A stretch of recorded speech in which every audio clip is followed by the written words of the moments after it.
We, the people, declare today that the most evident of truths, that all of us are created equal, is the star that guides us still.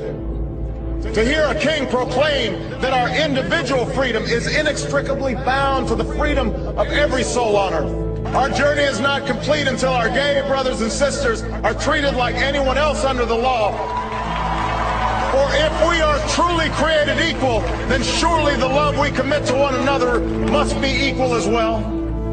Be still and know that I am God.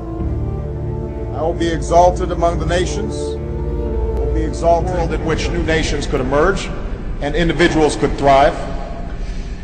And even as more nations take on the responsibilities of global leadership, our alliance will remain indispensable to the goal of a century that is more peaceful. Shall have a new birth of freedom, and that government of the people, by the people, for the people, shall not perish from the earth. This nation under God shall have a new birth of freedom. This nation under God shall have a new birth of freedom. This nation under God shall have a new birth of freedom. This nation under God shall have a new birth of freedom. This nation under God shall have a new birth of freedom. This nation under God shall have a new birth of freedom. This nation under God shall have a new birth of freedom. That this nation under God shall have a new birth of freedom. That the nation shall have a new birth of freedom.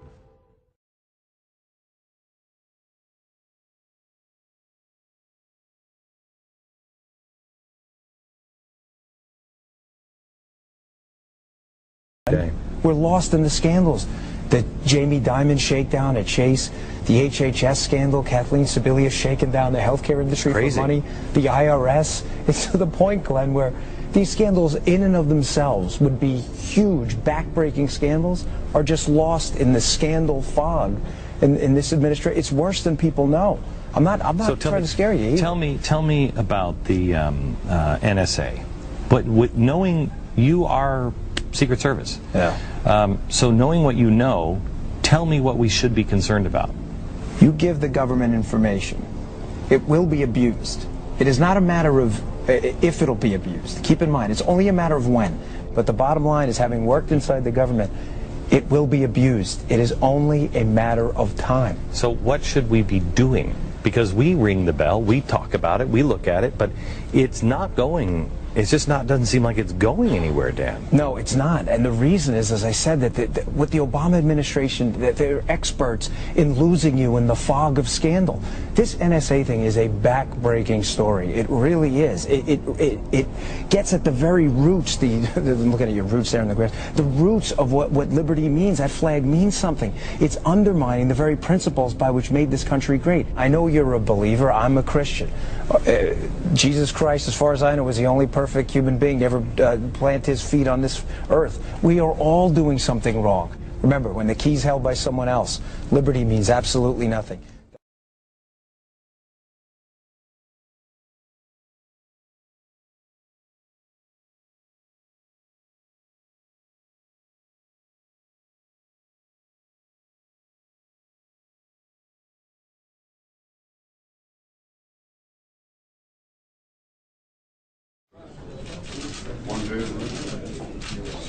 Like me.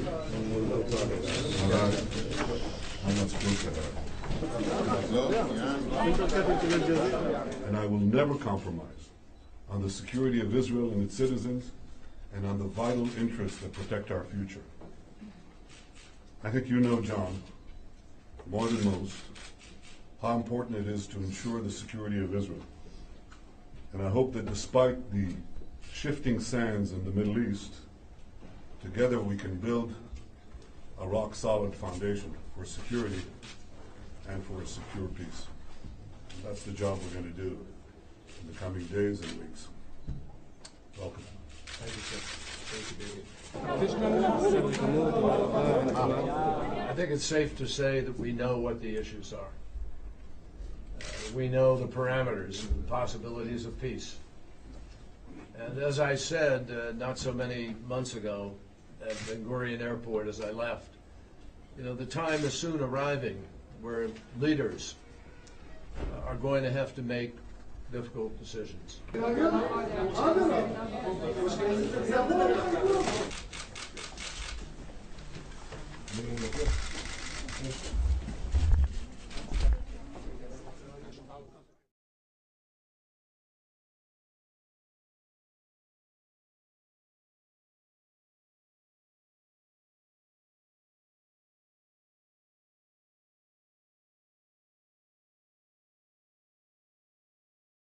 Well, imagine you're taking a trip to Jerusalem, the holy city, before Christmas, and you get there and you see snow blanketing the city.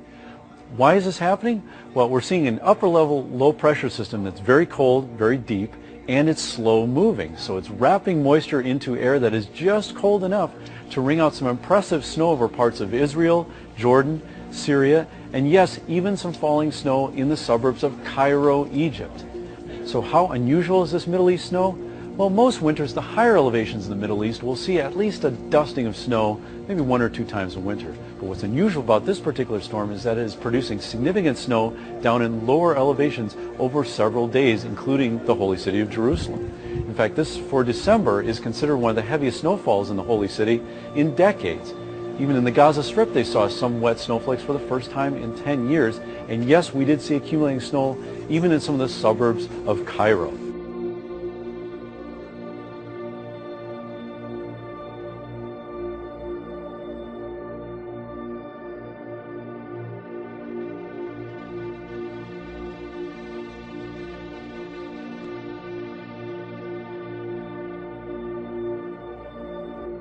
Afternoon, everybody. I want to thank Prime Minister Netanyahu and President Abbas. Our goal remains, as it always has been, for the Israelis and Palestinians to reach a final status agreement, not an interim agreement, a final status agreement. Both parties remain committed to fulfilling their obligations to stay at the table and negotiate hard during the 9-month period that we set for that. Great hospitality. Their joint commitment.